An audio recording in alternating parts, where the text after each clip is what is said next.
Wanda vision के finale में Agnes Wanda को बताती है कि वो स्कारलेट विच है। साथ ही स्कारलेट विच पैदा नहीं होती बल्कि उन्हें बनाया जाता है और इस वर्ल्ड को डिस्ट्रॉय करना उसकी डेस्टिनी है। तो अब वांडा कैसे पूरी दुनिया को खत्म करेगी, साथ ही लोकी में कैंग द कॉन्करर और मल्टीवर्स के दिखने के बाद वांडा एके स्कारलेट विच पर क्या असर होगा। अब मैं आपको पहले ये बता दूं कि वांडा कॉमिक्स में एक नेक्सस बीइंग है, यानी सभी अल्टरनेट टाइमलाइंस, रियलिटी और मल्टीवर्स में वांडा का सिर्फ एक ही वेरिएंट है और वो खुद वांडा है और इसीलिए वांडा को नेक्सस बीइंग कहा जाता है। साथ ही वांडा अपनी पावर से मल्टीवर्स और अल्टरनेट टाइमलाइंस में ट्रेवल कर सकती है और अपने क्योस मैजिक की मदद से किसी भी रियलिटी या मल्टीवर्स को डिस्ट्रॉय भी कर सकती है। अब अच्छी बात यह है कि एमसीयू में वांडा को अभी तक इन पावर्स के बारे में नहीं पता और बुरी बात यह है कि वांडा के पास अभी डार्क होल्ड है जिसमें स्कारलेट विच पर सब कुछ लिखा हुआ है, जिसकी मदद से वो अपनी सारी पावर्स को एक्टिव कर सकती है। तो अब हम आते हैं अपने मेन सवाल पे कि कैसे वांडा पूरी दुनिया को खत्म करेगी और कैसे लोकी टीवी सीरीज में मल्टीवर्स को सेल्वी ने नहीं बल्कि स्कारलेट विच ने क्रिएट किया।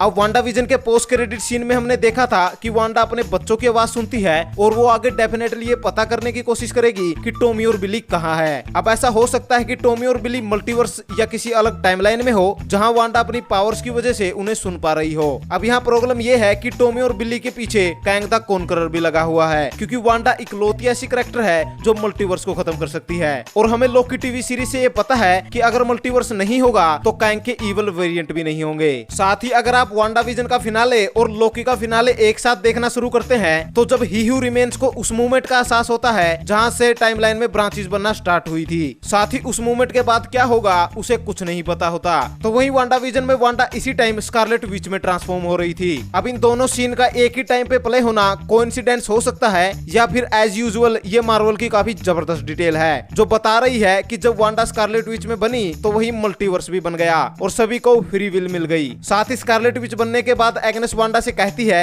कि उसे कोई आइडिया नहीं उसने क्या अनलीश कर दिया है। अब एग्नेस यहाँ शायद मल्टीवर्स की बात कर रही हो या फिर वो इवल कैंग की बात कर रही हो जो मल्टीवर्स के बनने के बाद एग्जिस्टेंस में आ गए हैं। क्योंकि अगर आपने लोकी टीवी सीरीज का फिनाले ध्यान से देखा हो तो ब्रांच टाइमलाइन तब बनना शुरू होती है जब ही हू रिमेन्स ने उस मूवमेंट को फील किया था और जब सेल्वी ही हू रिमेन्स को मार देती है तब तक पूरा मल्टीवर्स फॉर्म हो चुका था, ना कि बनना शुरू हुआ था। तो शायद वांडा के स्कारलेट विच बनने की वजह से ही मल्टीवर्स क्रिएट हुआ है। और जैसे एग्नेस ने बताया कि स्कारलेट विच पैदा नहीं होती बल्कि बनाई जाती है, तो शायद वांडा अडॉप्टेड हो जिसे शायद सेलेस्टियल या उस पावर ने क्रिएट किया है जो स्पेस और टाइम से परे है। और अगर ऐसा है तो शायद इसीलिए जब क्विकसिल्वर भागता है तो ये ब्लू कलर का इफेक्ट होता है जो माइंड स्टोन को रिप्रेजेंट करता है, क्योंकि तब तक माइंड स्टोन ब्लू ही था। और वांडा एक विच है इसीलिए माइंड स्टोन ने उसे पावर नहीं दी बल्कि उसकी पावर्स को और एम्पलीफाई कर दिया, जिसके बाद वांडा अपनी पावर्स को यूज कर पाई। अब अगर आप ये सोच रहे हैं कि वांडा और क्विकसिल्वर कॉमिक्स में भाई बहन होते हैं और मैग्नेटो उनका फादर होता है, तो मार्वल एमसीयू में वांडा की ओरिजिन स्टोरी चेंज कर सकता है, क्योंकि पहले हमें लग रहा था कि वांडा को उसकी पावर्स माइंड स्टोन से मिली है, लेकिन वांडा विजन में ये रिवील हुआ कि ऐसा नहीं है।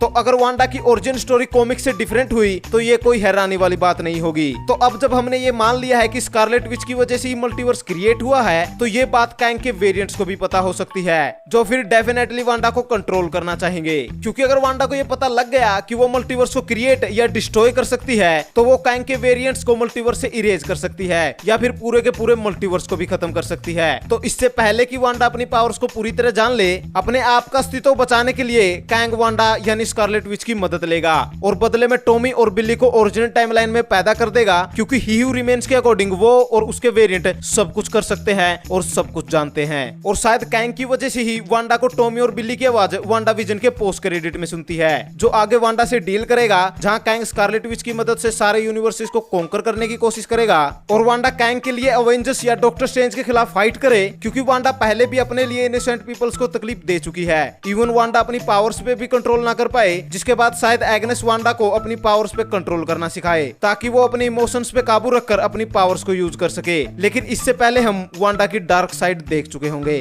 खैर फिर डॉक्टर स्ट्रेंज या एग्नेस वांडा को उसकी असली सच्चाई और उसमें कितना पोटेंशियल है ये दिखाए, जिसके बाद वो सब कुछ अपने आप ही करे, जिसमें डॉक्टर स्ट्रेंज उसकी मदद करेगा। और ये सब event Loki season 2 doctor strange in the multiverse of the madness और एंटमैन 3 में होंगे। और इन्हीं इवेंट्स के बीच में हमें कहीं स्पाइडरमैन नो वे होम देखने को मिलेगी, जिसमें इसी मल्टीवर्स के कॉन्सेप्ट को यूज किया जाएगा और डिफरेंट टाइमलाइन से अलग अलग विलन्स को लाया जाएगा और शायद अलग अलग स्पाइडरमैन को भी। तो ओवरऑल वांडा का स्कारलेट विच बनना, एमसीयू में मल्टीवर्स आना, डॉक्टर स्ट्रेंज 2 में स्कारलेट विच का दिखना और कैंग द कॉन्कर के एक से ज्यादा वेरिएंट होना, ये सब एक बड़ी मल्टीवर्सल स्टोरी का पार्ट है, जिसमें स्पाइडरमैन जैसे कैरेक्टर बिना कुछ किए मुसीबत में पड़ने वाले हैं। वैसे आपको क्या लगता है कि क्या स्कारलेट विच कैंग को कंट्रोल कर सकती है, या कैंग अपने जीनियस माइंड से स्कारलेट विच का यूज करेगा? साथ ही टॉमी और बिली एमसीयू में कितना इंपॉर्टेंट रोल प्ले कर सकते हैं? और अगर आपके पास में कोई भी थ्योरी या डिटेल है इस वीडियो से रिलेटेड, तो वो हमें कमेंट में जरूर बताएं। साथ ही अगर आपको ये वीडियो पसंद आई तो इसे लाइक और शेयर जरूर करें। ऊपर से इसी तरह के सुपर कंटेंट के लिए हमारे चैनल को जरूर सब्सक्राइब करें। Thank you guys, this is Vicky Seemar and you watching the Vicky सीमार।